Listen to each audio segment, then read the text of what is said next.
We know at some point Sonic 4 Episode 2 will be announced. We just don't know when and what will be in it.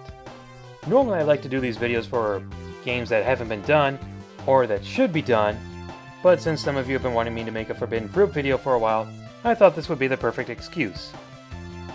The first tip, obviously, is to think about what new ideas they can put into the game. One new idea and one old idea could be to put in the elemental shields that were in Sonic 3 and Knuckles. Fire, Bubble, Electric, and have them function the way they used to.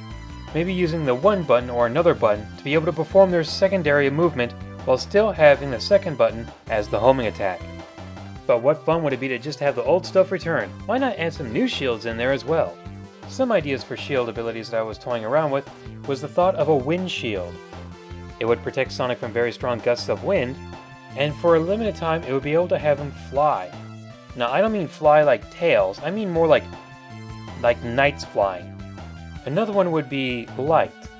Instead of the torch what we had from the previous one, you would have a light shield that would not only light up dark areas, but it would also let you do the ring dash, and even the light speed attack.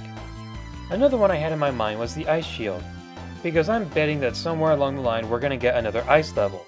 You know how you always slip around on icy slopes except in Sonic 3 and Knuckles?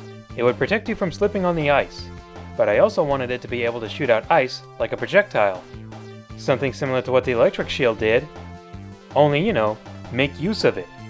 I wanted to come up with an idea for a sand shield, but every time I kept thinking about it, it just kept turning into the rock mushroom from Super Mario Galaxy 2. A second playable character also needs to make a return, most notably Tails. And once again, Tails should also be used for co-op, as well as being able to give Sonic a lift. I'm not against optional characters in a Sonic game, I'm against being forced to play as an optional character. We know that there's going to be another character in Episode 2, but we don't know if that character will be playable. It's not much, but it's what I can think of for right now. But the next tip I can give is a little bit more helpful. Whatever new stuff you bring in for Episode 2, use for Episode 1. Look, the main reason I'm so critical of Episode 1 is by the time Episode 2 comes out, we're going to be so bored with Episode 1, there's no reason to go back and play it. It hasn't even been a month, and I'm already done with Episode 1. And I don't mean done like I beat it, I mean done as in I'm just done playing it.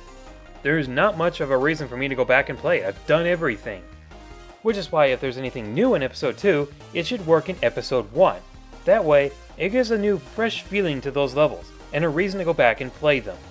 If it doesn't, well then, Episode 1 would be really disappointing on its own. And of course this leads into tip number 3. If Episode 2's content can work with Episode 1, don't screw up the memory limits. To the Xbox 360 and PS3 owners, they won't have a problem with this, and in fact they're probably laughing at the Wii for this. And honestly, I can't defend it. What am I talking about? Okay, it costs about 304 memory blocks to download Episode 1. It says that it's only one block, but it's really 304. Oh, but you can download it to an SD card. Wrong! It must be downloaded to the Wii's memory first. See that? You cannot store data on an SD card and bring it up without it being already on the Wii's memory system. I've only got about 101 blocks left.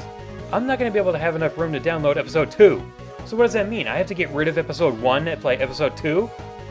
That'll be ridiculous! I don't exactly know all the facts about how the Wii's memory system works. I can't even remember how much the system can hold on its own. It's probably about 512 blocks. Which means Episode 1 and Episode 2 would take over 100 more blocks than what the system is capable of holding. And the SD card isn't helping. And that is going to be one of my biggest fears. Because what happens if Episode 2 is better than Episode 1? Well, that's 1500 Wii points wasted, and now I should just delete the memory. Otherwise, I won't be able to play Episode 2. Once again, 360 and PS3 owners are laughing at the Wii, and I can't defend it.